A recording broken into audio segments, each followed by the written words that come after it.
Happens. Open Instagram, TikTok, or Facebook right now, and within seconds, you will enter a world where everyone seems to be living better than you. You see perfect bodies under perfect lighting. Happens. Beautiful meals arranged like magazine covers, couples smiling on beaches, people announcing promotions, new homes, expensive trips, and life-changing achievements. Every image seems polished. Happens. Every caption sounds confident. Every person appears happy, successful, and completely in control. But what you are seeing is not a complete life. It is a carefully selected collection of moments. Happens. You do not see the argument that happened before the romantic photo. You do not see the loneliness inside the expensive hotel room. You do not see the debt behind the luxury purchase. Happens. The insecurity behind the gym selfie, or the 20 failed photographs taken before the perfect one was posted. Social media rarely shows life as it truly happens. It shows life after it has been filtered. Happens. Edited, cropped, and arranged for public approval. And slowly something strange begins to happen. We stop living only to experience our lives. We begin living so that our lives can be turned into content. Happens. Before eating a beautiful meal, we reach for the phone. Before enjoying a sunset, we search for the best angle. Before feeling proud of an achievement, we begin thinking about how to announce it. Happens. Even during meaningful moments, part of the mind is no longer fully present. It is already outside the moment, imagining how the moment will look to other people. A birthday becomes a photo opportunity. Happens. A vacation becomes a collection of stories. A relationship becomes a public performance. A peaceful morning becomes a carefully framed coffee cup beside a book that may never actually be read.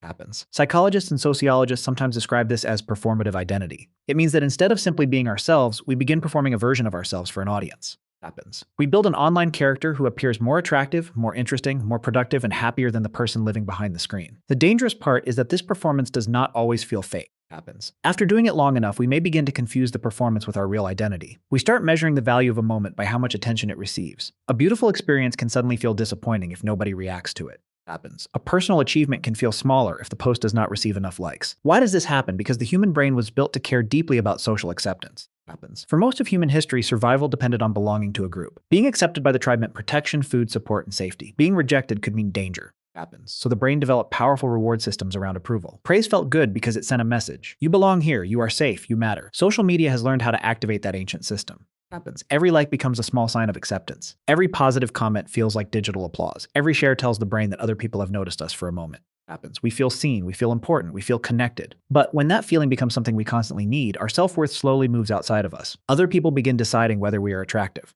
Happens. Interesting, successful, or valuable. We post, then wait. We check the numbers, we compare. We wonder why someone else received more attention. And without realizing it, we hand strangers the power to influence how we feel about our own lives. Happens. That is the hidden cost of turning life into a performance. We no longer live as the person experiencing the story. We live as the director of a reality show about ourselves. We choose the scenes. Happens. Hide the uncomfortable parts, improve the lighting, and wait for the audience to react. But in the middle of this world that is desperate to be seen, there is another kind of person. Happens. They travel but never check in, they fall in love, but do not post every anniversary. They work hard, become successful, heal, change, and grow without announcing every step. Happens. Their lives may be full, but their profiles remain quiet. And perhaps their silence does not mean they have nothing to show. Perhaps it means they no longer need an audience to prove that their life is real.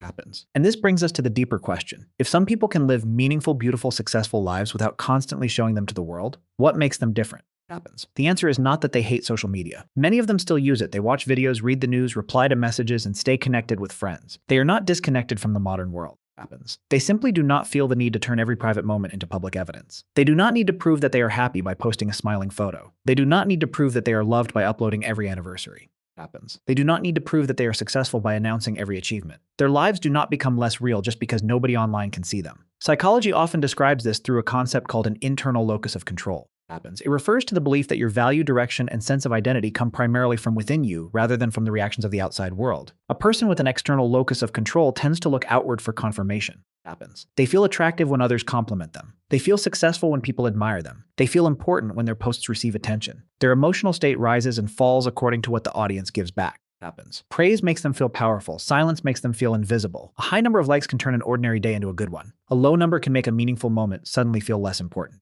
Happens. Their confidence becomes connected to comments, views, approval, and comparison. But a person with an internal locus of control operates differently. They may still enjoy appreciation. Happens. But they do not depend on it to know who they are. They can watch a sunset without reaching for a phone because the beauty of the moment is already enough. They can love someone deeply without turning the relationship into a public campaign. Happens. They can work for years, build something valuable, and feel proud before anyone else knows what they have achieved. Their satisfaction comes from the experience itself. Imagine two people standing in front of the same ocean at sunset. Happens. One person is busy adjusting the camera, checking the lighting, taking several photos, and thinking about the perfect caption. The other person stands quietly, feels the wind. Happens. Listens to the waves and watches the sky change color. Both people saw the same sunset, but only one of them needed an audience to complete the experience. This difference matters because the more your value comes from outside.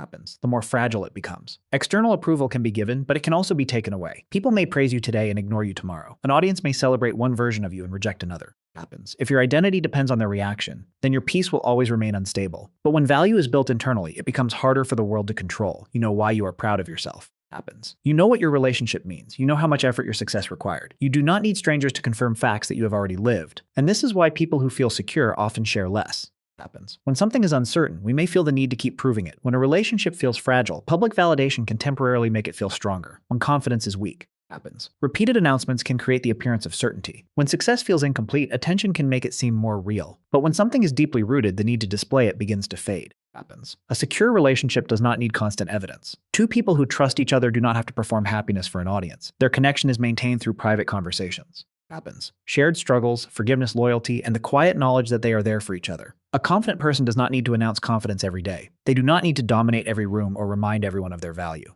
Happens. Their confidence appears in the way they make decisions, set boundaries, accept mistakes, and continue moving forward without constant reassurance. And a truly successful person may not feel the need to broadcast every victory. Happens. They may understand that the work itself matters more than the reaction to it. They do not need public applause to know that years of discipline produce something meaningful. Happens. This does not mean that everyone who posts is insecure, or that silence automatically makes someone emotionally strong. People share for many reasons. They may be creative, expressive, happens, social, or simply excited. Posting is not the problem. The problem begins when sharing becomes proof of existence. When a moment does not feel complete until it is witnessed. When love does not feel secure until it is publicly approved. Happens. When success does not feel real until strangers react to it. That is when the audience becomes more than an audience. It becomes the authority. People who rarely post often refuse to give the crowd that authority. Happens. They may still enjoy attention, but they do not build their identity on it. They keep some moments untouched by public opinion. They allow certain achievements to remain private. Happens. They protect parts of their lives from becoming content. And because of that, their silence can be misunderstood. From the outside, it may look like emptiness. Their profiles seem inactive.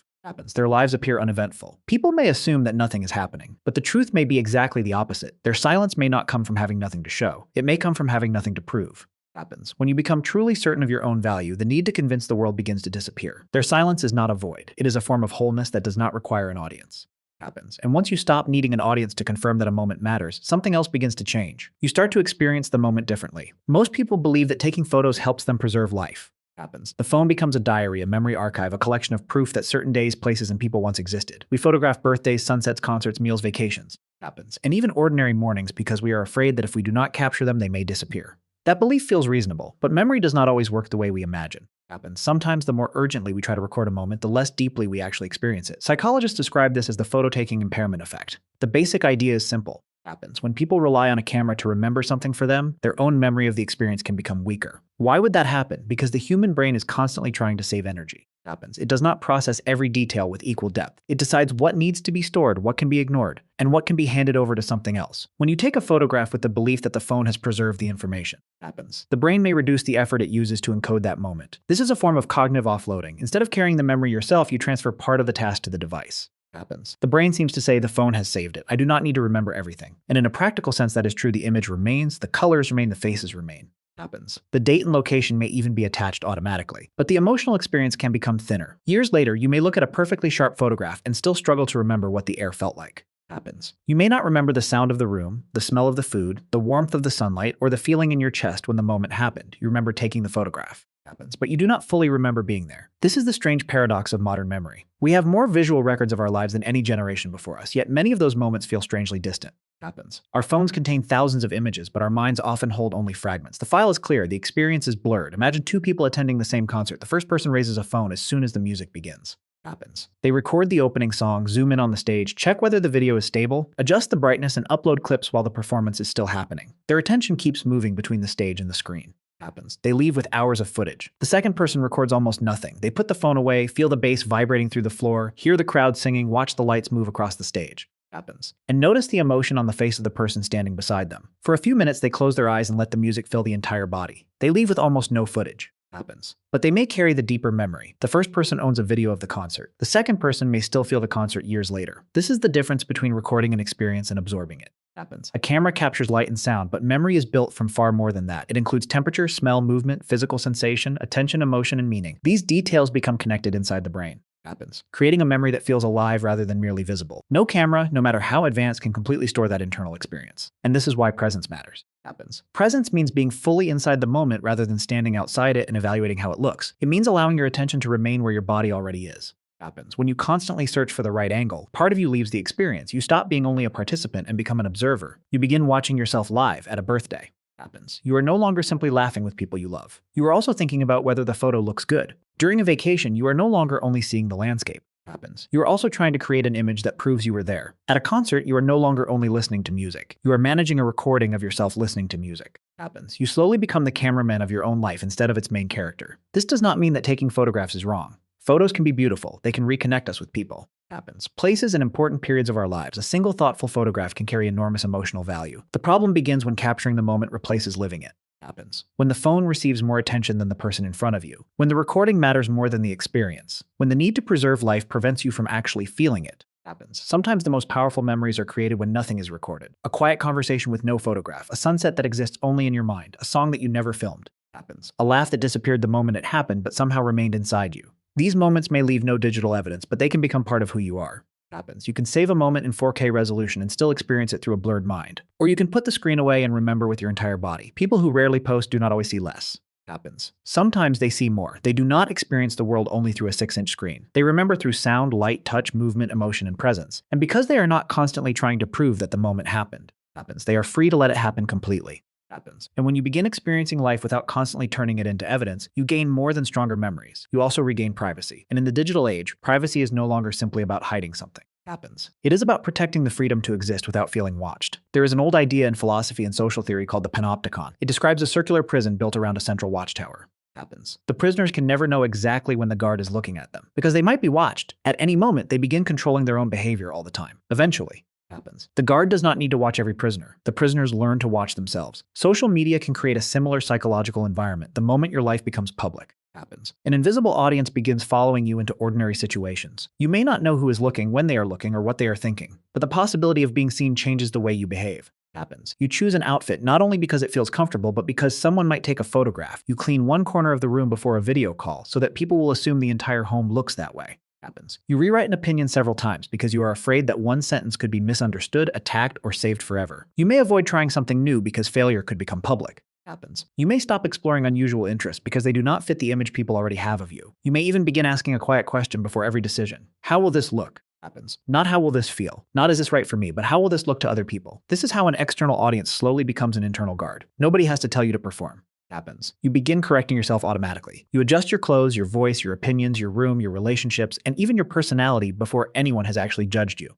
Happens. You become both the prisoner and the guard. And the prison is not made of walls. It is made of imagined eyes. This is why people who keep their lives private often experience a kind of freedom that is difficult to see from the outside. Happens. They can wear something unattractive but comfortable without worrying that the moment will be photographed. They can enjoy a hobby that looks strange, unproductive, or unfashionable without needing to defend it. Happens. They can change their mind without having an old post used against them. Most importantly, they can fail in private. That may sound small, but it is one of the greatest advantages a person can have. Happens. Growth requires failure. Learning requires embarrassment. Reinvention requires becoming temporarily bad at something. But when every attempt feels public, mistakes become more frightening. Happens. Instead of experimenting, people begin protecting their image. They choose what is safe over what could help them grow. Privacy gives you permission to be unfinished. It gives you a protected space where you can study without announcing a goal. Happens. Practice without displaying progress, and change without explaining every stage of the transformation. Some of the most important work in a human life happens where nobody can see it. Happens. Healing often happens quietly. You sit with pain, understand old wounds, learn to trust again, and slowly rebuild yourself without posting daily updates. Learning happens quietly. Happens. You repeat the same skill, make mistakes, become frustrated, and continue long before anyone sees the final result. Transformation happens quietly. You let go of an old identity. Happens. Become uncertain for a while and slowly grow into someone new. A seed does not become stronger because an audience is watching it. It becomes stronger because the soil protects it while it grows. Happens. Human beings sometimes need the same darkness, but privacy is not only about psychological freedom, it is also about information. Every photograph you upload reveals something. Happens. Every location check-in like search, comment, and status update creates a small piece of behavioral data. One action may seem meaningless, but thousands of actions can create a detailed map of your habits. Happens. A platform may learn what you desire, what you fear, what keeps your attention, where you spend time, who matters to you, and what kind of message is most likely to influence you. Happens. This is the hidden exchange behind many free digital services. You may not pay with money, but you pay with attention, behavior, and personal information. Your life becomes raw material. Happens. Your interests help train recommendation systems. Your attention is sold to advertisers. Your behavior is analyzed so that the platform can predict what will keep you looking at the screen a little longer. Happens. And the more of your private life you turn into content, the more material the system receives. People who rarely post may not be consciously thinking about surveillance, data markets, happens, or algorithms. But by keeping parts of life offline, they naturally create a boundary. They build a wall between what belongs to them and what can be collected, measured, judged. Happens, and sold. A private dinner remains a dinner, not a data point. A quiet trip remains experience, not a location pattern. A personal struggle remains part of an inner life, not material for strangers and algorithms to interpret. Happens. This boundary does not mean isolation. It means ownership. It means deciding that not every thought needs to become public. Not every achievement needs to become a post. Happens. And not every meaningful relationship needs to become visible to prove that it exists. There's power in being able to say, this part of my life belongs only to me, in a world where everyone is encouraged to be seen. Happens. The ability to live without needing to be seen becomes a form of independence. And in a culture where attention is constantly collected, privacy becomes a luxury. Not because private people have disappeared from life.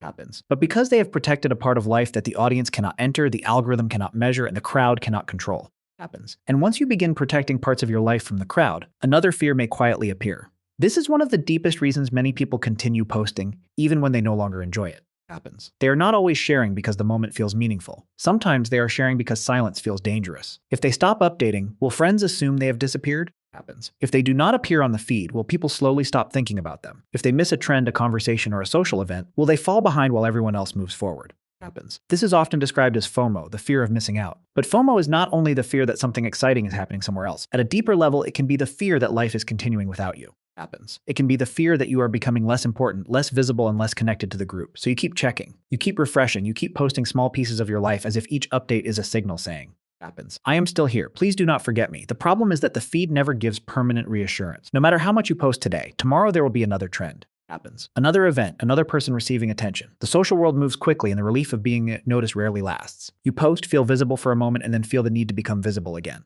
Happens. But some people begin to make a different psychological shift. They move from FOMO to JOMO, the joy of missing out. JOMO does not mean rejecting people, becoming isolated, or pretending that connection does not matter. Happens. It means realizing that you do not need to know everything, join everything, or appear in every conversation in order to have a meaningful life. You are allowed to miss a trend. Happens. You are allowed to ignore a discussion that has nothing to do with your values. You are allowed to spend an evening offline while the rest of the world continues posting, reacting. Happens, and arguing. Nothing terrible happens. The world keeps moving, and so do you. The person experiencing JOMO understands that attention is limited. Every hour spent watching other people's lives is an hour that cannot be spent living your own. Happens. Every conversation you join out of fear takes energy away from something you may genuinely care about. So instead of asking, what am I missing? They begin asking, what am I choosing? Happens. They choose one honest conversation instead of 100 shallow reactions. They choose rest over keeping up. They choose a quiet meal with someone they love instead of proving to strangers that the evening happened. Happens. And this reveals something important about real relationships. A genuine friend does not need to watch your story every day to remember that you exist. Happens. A family member who truly cares will not measure your importance by how often you appear on a feed. They will call you, they will meet you, they will notice when your voice sounds different.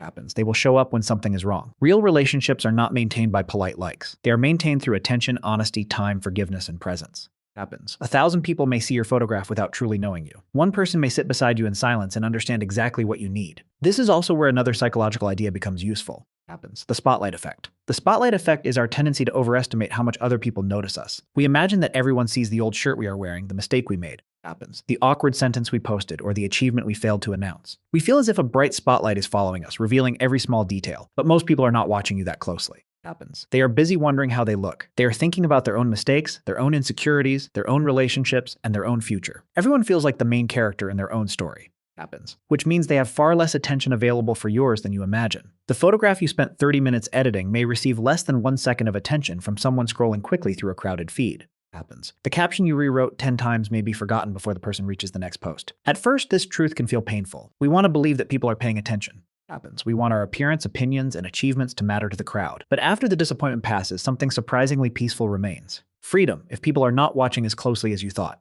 Happens. You do not need to perform as carefully as you have been performing. You can wear the old shirt, you can make the mistake, you can change direction, you can enjoy something that nobody else finds impressive. Happens. The world's limited attention is not an insult, it is permission. It is permission to stop building a life designed for spectators and start building one that feels meaningful from the inside. Happens. Imagine life as a video game. Most people are playing in multiplayer mode. In multiplayer mode, everything is measured. You compare levels, achievements, appearances, followers. Happens. Relationships and status. You watch other players move faster and wonder whether you are falling behind. You spend time collecting digital symbols that prove you are winning. Happens. Even when you are no longer enjoying the game. There is always a leaderboard. There is always someone with more. But people who stop performing for the feed quietly switch into single-player story mode. Happens. In story mode, the goal is not to defeat everyone else. The goal is to experience the story. You pay attention to the people who truly matter. You explore what genuinely interests you. Happens. You make choices based on meaning rather than comparison. You stop asking whether your life looks impressive and begin asking whether it feels honest. There is no public ranking.